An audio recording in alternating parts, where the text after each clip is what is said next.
11,000 litre दूध बहा दिया गया नर्मदा नदी में बिना ये सोचे समझे कि ये 11,000 लीटर दूध जो है एक सीवेज वाटर जो नदियों में बहाए जाते हैं उनसे भी ज़्यादा खतरनाक है। यहाँ तक कि ये भी नहीं सोचा गया कि जो जानवर उसमें रह रहे हैं, जो मछलियाँ उसमें रह रही हैं, उनका क्या होगा।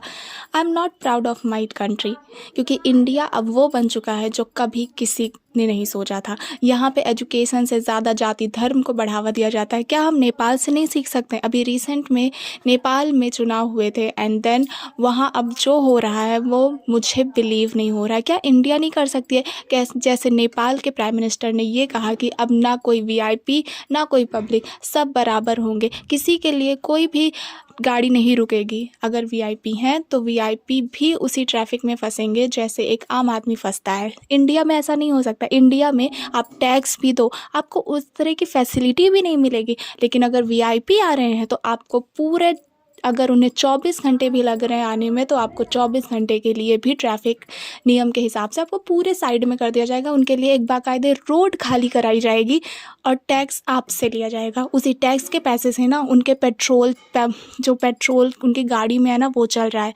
ये हो रहा है हमारे इंडिया में। सोचिए 11,000 लीटर दूध, और ये कहते हैं कि हम इन्हें धर्म से, माई फुट यार, धर्म क्या होता है? धर्म हम जो मानते हैं वो होता है। इंडिया में जो रिलीजन है मे बी उससे भी बड़े बड़े रिलीजन हैं दुनिया में, फिर चाहे जो हो, आई डोंट केयर। बट ये जो किया गया ना ये बहुत ही घटिया चीज़ है।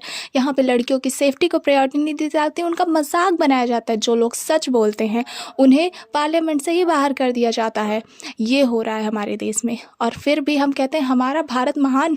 मुझे अपने देश पे प्राउड नहीं हो रहा है इस वक्त। मुझे लग रहा है कि अब हमारा देश उस अंधेरे में जा रहा है जिसने कभी जाने की सोची भी नहीं थी।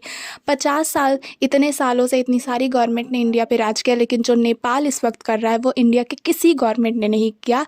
एंड ये बात आप भी जानते हैं। तो क्या सच में इंडिया को इस वक्त, जैसे नेपाल में जेनजी पार्टी है, क्या इंडिया को भी इस वक्त एक जेनजी पार्टी की ज़रूरत है?